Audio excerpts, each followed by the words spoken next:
Okay, now it's going to start over. Okay. I don't know if it's going there or not yet. Oh, yeah, it is. Right. Marsh is Uh, I guess. Oh, I can. Hello everyone, my name is Isaac Ambrosi, and I'm going to talk to you today about gun violence and try to persuade you about saying that guns aren't bad and they're our God-given right, I guess, government right through the Second Amendment that we can have them, and try to persuade you, change your minds the way you may think about them. So like I said, the guns aren't the issue, it's the people that use them where the issues arise.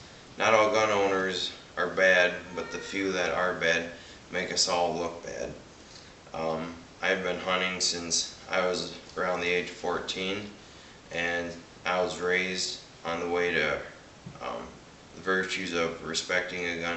If I respect it, it will respect me back, and I shouldn't have any issues. And my main point I want to get across today is we should not, we need to focus on those who are bad and like terrorists and how they get these guns instead of jeopardizing the rights of us citizens. So like I said, there are lots of law-abiding citizens which are not the main issue. The law-abiding citizens usually are in good mental health and use the guns for the main purposes in which they were created. So some of these main purposes were for recreational use, like trap shooting, and the main point is it's our Second Amendment. We have the right to bear arms and own these guns. And also the main use is for hunting, hunting various game, as I use them for deer and turkey and pheasants, or for protection in our households. And next, a study found on NBC News found that 1 in 3 Americans actually owns gun. So they're actually fairly common in our households, and they obtain these through various background checks. If you have any form of a felony or murder or abuse on your background, they won't allow you to have a gun. And with these recent events and shootings taking place, it's getting tougher to actually get guns now. And ironically, person to person, these background checks are not needed, so it does really no good tightening up background checks when criminals can go to any person that has a gun for sale and buy it, and they don't have, like I said, they won't get stopped. So bad people are going to get the guns no matter what. Next, I want to say that the media makes us look bad. For example, at the Pulse nightclub shooting in Orlando, it left 50 dead and about 53 wounded, according to the New York Times. And all this does is, for those who are not sane and want to, are part of ISIS, for example, and want to have a terror case and shoot people and all sorts of stuff, it's viewed as a game for them to see how many people they have killed and try to see how big of a shooting they can cause, how many people they can kill.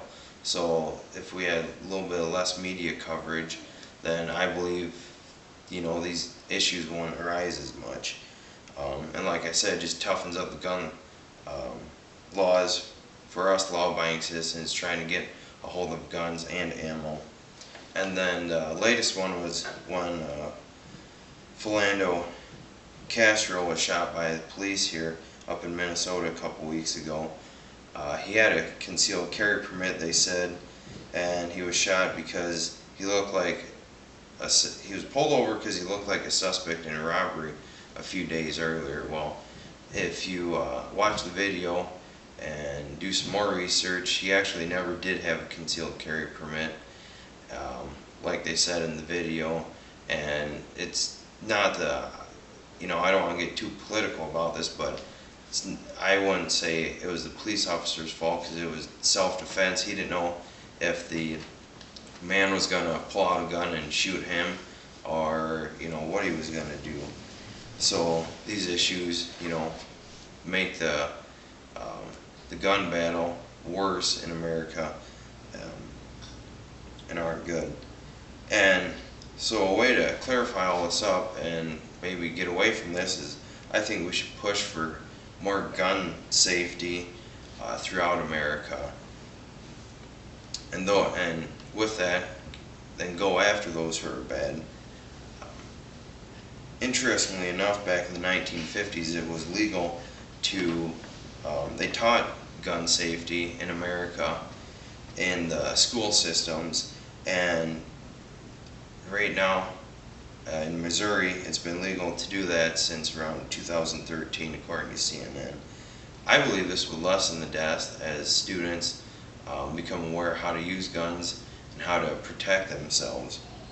I know the NRA right now has an Eagles program, which basically is meant for the young kids about kindergarten, first grade, and says if you see a gun, you should not touch it, run away as fast as you can, and go tell an adult. That's good early on, but then they should be taught later on, once they reach a certain age, about how to use a gun.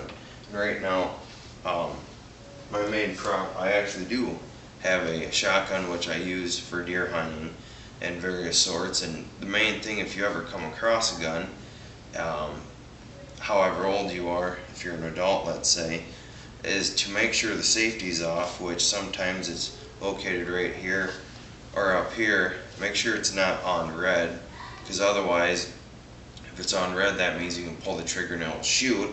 And the next thing you can do is pull the action back to make sure it's unloaded. So if it's unloaded and the safety's on and you're not aiming it at someone, you can't kill someone. It's all, I guess, pretty common sense, but a lot of people were never raised and taught how to use a gun, so it gets to be an issue, and that's how accidental deaths. And if people did have an intruder come in their house, didn't know how to protect them, now if they do know how to protect them, maybe they won't get abducted or other sorts. And then we need to quit blaming the gun owners in the U.S. and start going after various groups like ISIS and them guys. For example, after the Paris bombings, France bombed ISIS. Well, after the shootings, America should go after ISIS and other terror groups, and to get rid of this and to suppress their attacks. So in conclusion, like I said, we need to focus on those who should not have guns and terrorists before we should start jeopardizing the rights of the citizens. So I thank you all for viewing my persuasive speech.